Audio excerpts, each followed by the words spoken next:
Hey guys, we're going to start to install the E-CLIK system. We're going to start with the wires first. It's probably the easiest. So we already have an E-CLIK system on this Jeep, and you're going to notice you have two extra pigtails. They are gray, one male, one female, and those are just two wire connectors, so there are only two pins. You can see the holes. And remember, with all E-CLIK products, gray connectors have to go with gray connectors, black goes to black. If you mix black and gray, the system is not going to work, so you have to look for this.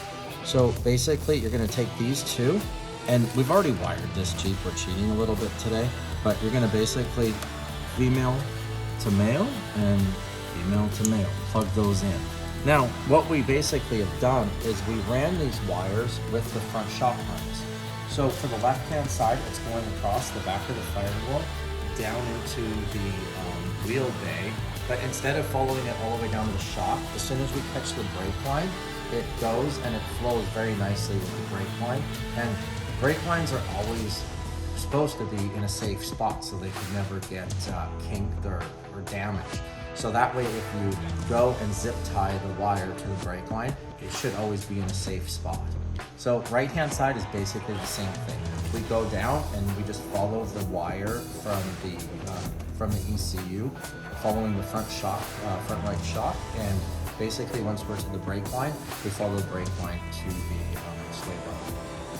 So another thing is people are going to ask, hey, I already have an E-CLIK system on my Jeep. How can I add this? Crazy thing is if you have one of our first ones, 2020, 2021, the main harness already has these great pictures.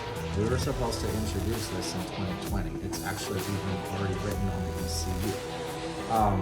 If it's a later model, we took those out because we weren't selling this. So the whole deal is the ECU will need to be reflashed, and also the touchscreen if you have an existing Jeep. That way you get the latest software, and if you have one of the older ones, going to get bought with quite a bit more features in the version 2 software. The next thing is we're offering two ways to do the main harness. Number one, you can send it in. We will modify the harness and add these pigtails. We ask for a 1 week turnaround just to expect that. Or you can just buy a whole new main harness. It's all going to be on the website and options, which obviously we can reflash your ECU, reflash your screen. We're not charging for that. And then that way you get up and running. We can always have that done within a day and get your vehicle back up and running. Alright guys, we're in a loud shop. We are doing our JK install right now. We've actually already removed the stock ones. It's simple enough. Just undo the bolts, take them off, toss them. They're not worth anything at this point. And we're going to go ahead and start installing ours. What I like to do is go and install the top part first on both sway bar links. It makes it a little bit easier to get the wrench and everything on. We're going to go ahead. On a JK, it's a little bit different because we have one eyelet that's straight and we have one that's at 90 degrees. So for the driver's side, we're going to go ahead and use the straight one. I've already put the bolt in through the sway bar. We don't like single shear bolts like this, junctions, but it's what we have to deal with. So I like to run the bolt head through it. We do use a nylock nut, but I always like to use a little bit of blue Loctite also. So I'm going to go ahead and put a little bit on the thread right now. I'm going to go ahead and install the link, the washer, and the nut. This is not going to be the gold nut you get. These are still prototype parts. It'll be all the same color when we get them.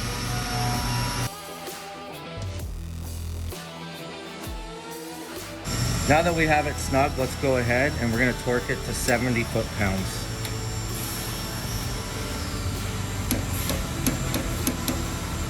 Alright, we have blue Loctite on our bolt, and we're going to put it in the same ways we did the other side. You always want the shoulder, not the threaded area, to go through there because that is the shear point.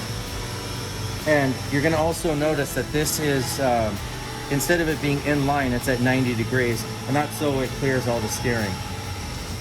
We're going to go ahead, get this put in there. Just a little bit more. There we go. And we're going to do that same thing. Washer.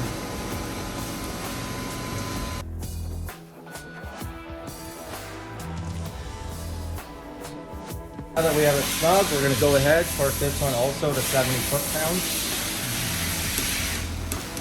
There we go, beautiful.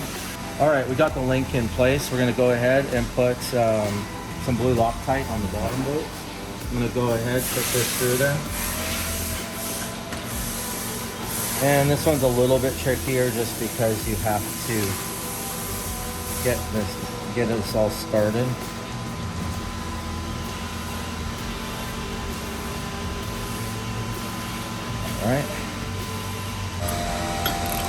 All right, we're gonna tighten this up.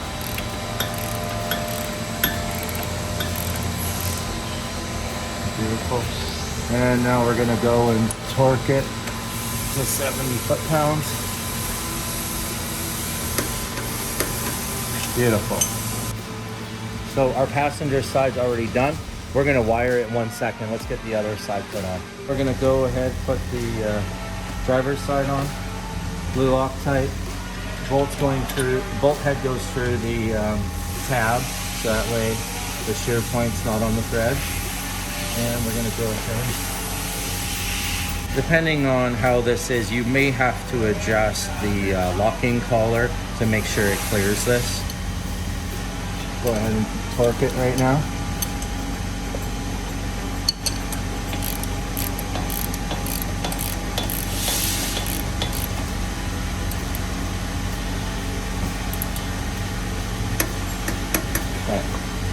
All right, so now we ran the wires from the top. We're gonna get more into the wiring, but we wanna include this part in the mechanical video.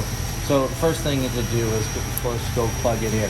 The big thing is you wanna keep this tight. So what we're gonna do is we're gonna put a zip tie around the knuckle, and what's always usually the best way we found is to follow the brake lines. The brake lines are always meant to clear the wheels and the shock.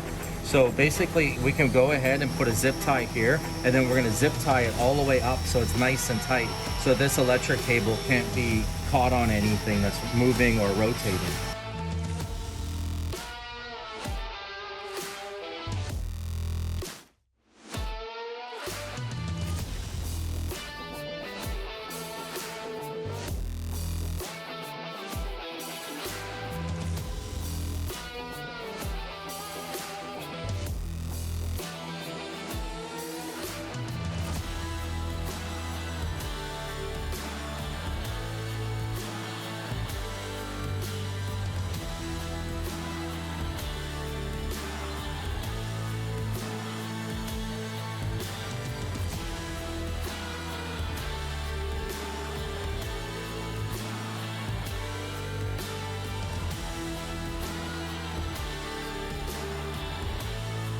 To activate, if you have an old system and you added sway bars to it and you need to activate it, this is the easiest way to get to it. What we're going to do is we're going to go to the settings menu, settings once again, and there's already a sway bar logo there. You're simply going to go from off to on, and what that does is it wakes up the ECU so it knows to run the sway bars. And to go all the way back down for your normal driving modes, and it changes for every mode, remember. When you pick, if we're on street, that all stays the same. Swipe sideways, and now you can select how you want your sway bars to be. Unlocked, locked, or auto mode.